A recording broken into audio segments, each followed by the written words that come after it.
लंबा प्रयास था और माननीय नेता श्री नीतीश कुमार जी की एक बड़ी सोच थी। लोकसभा चुनाव के बाद जो परिस्थितियां आई थी प्रदेश में, उसके बाद एक निर्णय करना था कि एक जो हमारे ग्रामीण सड़कें हैं और उसकी संख्या बड़ी लंबी है, हमको लगता है 1 लाख लगभग 20,000 करोड़ किलोमीटर, 1,20,000 किलोमीटर हमारी जो सड़कें हैं, उन सड़कों को बहुत सी सड़कें ऐसे हैं जो हमारे मेंटेनेंस में है और बहुत सी सड़कें जो आउट ऑफ मेंटेनेंस है, उसकी संख्या करीब 25,000 किलोमीटर है। तो इन सड़कों को हमारे पास जो संसाधन है, उन संसाधन में हम 12 मास और लगातार उसको हम कैसे मेंटेन करके रख सकें, और इसी चिंता को लेकर 2-3 बार माननीय मुख्यमंत्री जी के स्तर पर बैठक हुई, जिसमें तत्कालीन मुख्य सचिव के साथ साथ जो हमारे पूर्व के मुख्य सचिव थे, फाइनेंस के सब लोग थे, सबके साथ बैठक करने के बाद हमारे डिपार्टमेंट ने, और हम इसके लिए अपने ACS के साथ साथ हमारे दीपक जी और हमारी टेक्निकल टीम है, हमारे सभी मुख्य अभियंता, सभी हमारे इंजीनियर्स, उन सबको हम धन्यवाद देते हैं कि उन्होंने एक होलिस्टिक पूरे डिपार्टमेंट के लिए एक नई योजना, जिसको हम लोगों ने ग्रामीण सड़क सुदृढ़ीकरण एवं प्रबंधन कार्यक्रम करके एक नई योजना की शुरुआत की है, जिसकी मद संख्या 3 के माध्यम से पूरा एक बजटरी एलोकेशन के साथ साथ पूरा एक न्यू स्कीम कि हम कैसे अपने सभी ये 25,000 किलोमीटर सड़कों को लगातार हम मेंटेन कर सकें और उसके लिए हम व्यवस्था कर सकें। क्योंकि जो पुरानी व्यवस्था है, उस व्यवस्था में हम सड़कों को 5 साल मेंटेन करने में सक्षम नहीं हो पा रहे थे, क्योंकि जो पॉलिसी थी, वो पॉलिसी में कहीं ना कहीं तारतम्य विभाग के इंजीनियर्स और जो हमारे कॉन्ट्रैक्टर्स थे और बाकी जो लोग थे, उसके साथ तारतम्य नहीं बन पा रहा था। क्योंकि लास्ट जो 2 ईयर्स होता था, उसमें सड़कें की स्थिति बहुत गंभीर हो जाती थी और फिर सड़क बहुत अच्छी मेंटेनेंस की स्थिति में नहीं रहती थी। तो इसके लिए एक नई स्कीम हम लोगों ने शुरू किया है, जो 7 साल तक हम लोग जो डिफेक्ट लायबिलिटीज से हमारी सड़कें बाहर है, 25,000 किलोमीटर सड़कें, उसके लिए हम लोगों ने नई स्कीम की शुरुआत की है। और हम इसके लिए माननीय नेता नीतीश कुमार जी, जो पूरे बिहार के एक नए विश्वकर्मा हैं, जिनकी सोच लंबी और दूरगामी रहती है, उनको हम धन्यवाद देते हैं पूरे विभाग की ओर से। जो डिस्कशन से जो एक नेता ने हम लोगों को आइडियाज दिया, उस पर जो हम लोगों ने काम किया, उस पर हम ये जो उनकी इच्छा है कि हम 5 घंटे में राजधानी सुदूर से सुदूर इलाकों में से हम पहुंच सकें, उस पर हम लोग करने में सक्षम हो पाएंगे। और ये योजना जो है, वो राइडिंग क्वालिटी मानक के अनुरूप इसको रखा गया है और 7 वर्षों तक हम इसको अपने कॉन्ट्रैक्टर्स को देंगे। 7 वर्ष तक वो कॉन्ट्रैक्टर के हाथों में ये सड़कें रहेगी और 2 बार इसका कालीकरण करने का प्रावधान किया गया है। और इसको हम लोगों ने एक रैपिड रिस्पांस व्हीकल, जो भी हमारे कॉन्ट्रैक्टर होंगे, उनके पास रैपिड रिस्पांस व्हीकल रखना अनिवार्य होगा और उनको तत्काल उस कहीं अगर हमको गड़बड़ी दिखती है, पॉट दिखता है, गड्ढे दिखते हैं, उसको तत्काल उस व्हीकल के माध्यम से उसको रिस्पॉन्ड करना होगा। और अगर वो करने में सक्षम नहीं हो पाते हैं, तो उनको हम कैसे टाइटन करें, उसके लिए भी हम लोगों ने प्रावधान बनाया है कि उनको काली सूची में डालेंगे, उनको हम लोग ब्लैक लिस्टेड करेंगे, उनको हम उस पर भी पूरा जो विभाग ने बनाया है, प्रपोजल जो बनाया है, वो काफ़ी वास्ट प्रपोजल है, जिससे कि हम इसको बहुत अच्छे ढंग से इसको कर पाएंगे। और ये लगभग इस पर हमारा जो लक्ष्य है आने वाले समय में, वो हमारा 20,000 करोड़ के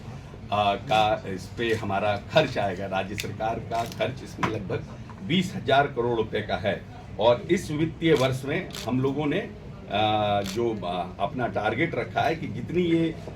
डेफिसिट लायबिलिटी के जो हमारे सड़कें हैं, जो हमारे कॉन्ट्रैक्ट्स के बाहर हमारी 25,000 सड़कें हैं, इन सब सड़कों को हम जून तक किसी भी पॉट फ्री करेंगे। ये 25,000 सड़कों को हम पूरे राज्य के 25,000 सड़कों को पॉट फ्री करेंगे। हमेशा ये प्रायोरिटी रहता था कि हम किन सड़कों को लें, कौन सी सड़कें हमारे पास हैं। हमारे पास संसाधन की कमी रहती थी। हम माननीय सांसद, माननीय विधायकों, विधान पार्षदों से स्कीम्स लेते थे कि हम उनको हम प्रायोरिटी पर रखें, इनको प्रायोरिटी पर रखें। उसके लिए भी बहुत काफ़ी प्रेशर होता था विभाग को, और कि ये करना है, ये सड़क को लेना है। ये सब इश्यूज से हम लोग पूरी तरह से अब बाहर हो जाएंगे, क्योंकि हमारे जितने भी सड़कें हैं उन सब सड़कों को हम एक साथ बनाने का काम करेंगे और हम उसमें प्रायोरिटाइज करेंगे। फर्स्ट फेज का हमारी जो सड़कें होंगी, हमारे एसीएस बताएंगे कि कैसे हम लोगों ने वो स्कीम्स को इस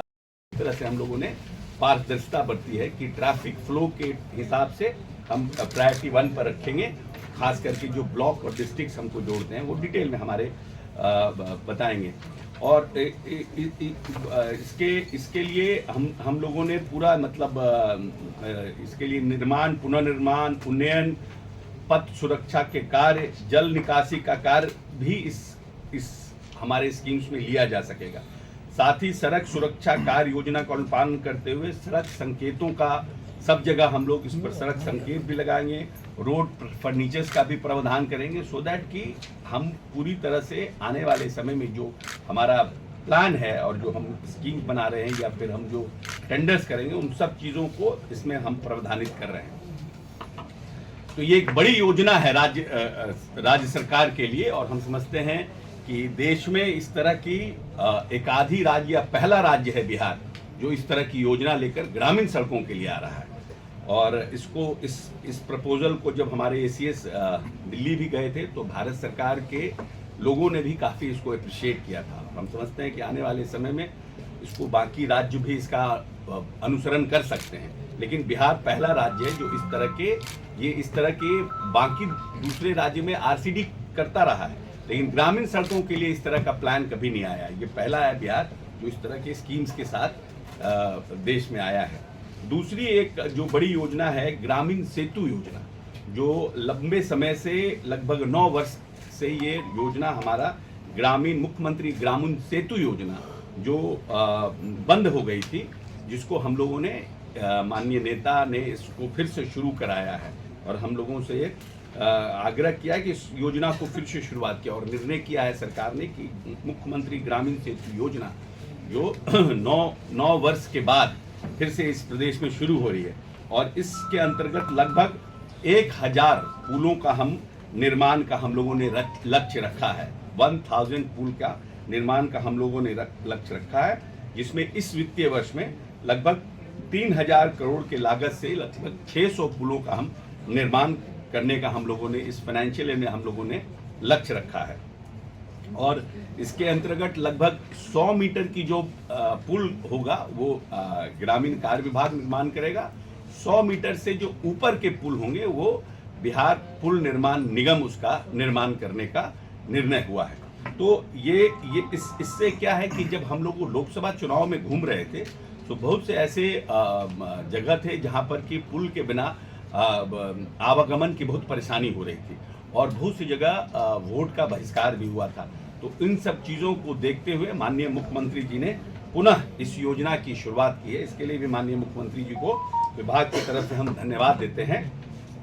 कि माननीय मुख्यमंत्री जी ने इस योजना को, और ये लंबे समय से हमारे जनप्रतिनिधियों के माध्यम से भी और आम जनता के माध्यम से भी इसका डिमांड हो रहा था कि इस योजना को पुनः शुरुआत किया जाए। अभी तक जो हम पुल बना रहे थे वो राज्य सरकार और नाबार्ड के सहयोग से हम पुल का निर्माण करते थे। राज्य सरकार की अपनी कोई योजना नहीं थी पुल के माध्यम से, और 9 वर्ष पूर्व जो ये योजना बंद हुई थी उसको पुनः माननीय मुख्यमंत्री जी ने शुरुआत करने का काम किया है। तीसरा जो एक बड़ा है मुख्यमंत्री ग्राम संपर्क योजना। इस योजना के माध्यम से हम लोगों ने कोर नेटवर्क के आधार पर 250 या उससे अधिक की आबादी को कनेक्ट करने का हम लोगों ने प्रयास किया है, और इस योजना के अंतर्गत लगभग हम लोगों ने 31,553 किलोमीटर पथों का और 121 पुलों का निर्माण हम लोगों ने कर लिया है। जो हम लोगों ने पास्ट में काम किया है उसमें 250 या 250 से अधिक जितनी भी वसावटें थी, आबादी वाले जो भी स्थान थे, उसमें हम लोगों ने लगभग 31,593 किलोमीटर पथों का हम लोगों ने निर्माण किया, जिसमें 121 पुलों का निर्माण किया है। और अब हम लोग बिहार राज्य में 100 या उससे अधिक आबादी, क्योंकि हैबिटेशन अभी भी जो टोले हैं खास करके जो आर्थिक रूप से कमजोर लोग हैं और जिन लोगों की आबादी कम है वो गांव से अलग बसे हैं, 100 और खास करके ये संख्या जो इस तरह की संख्या है वो अनुसूचित जाति, जनजाति, अति पिछड़े की आबादियों वाले ये टोले हैं। तो माननीय मुख्यमंत्री जी का हम लोगों का इंस्ट्रक्शन है कि जितने अनकनेक्टेड हैं बसावट और टोलो, उनको भी हम 12 मासी एकल सड़क से जोड़ने का काम करेंगे। और मुख्यमंत्री ग्राम संपर्क योजना अवशेष प्रारंभ की गई है। इस योजना के अंतर्गत वित्तीय वर्ष 23-24 में लगभग 3,000 करोड़ की लागत से 2,651 किलोमीटर पथ एवं 10 पुलों की स्वीकृति प्रदान की गई है इस वित्तीय वर्ष में। और हम पिछले वित्तीय वर्ष में और प्रदान की गई है। एवं वित्तीय वर्ष 24-25 में लगभग हम 3,000 के आसपास 2,880 करोड़ की लागत से 3,000 किलोमीटर पथों के निर्माण से लगभग 2,600 बसावट को संप्रदायता प्रदान करने का हमारा लक्ष्य है। हमारा टारगेट है 2000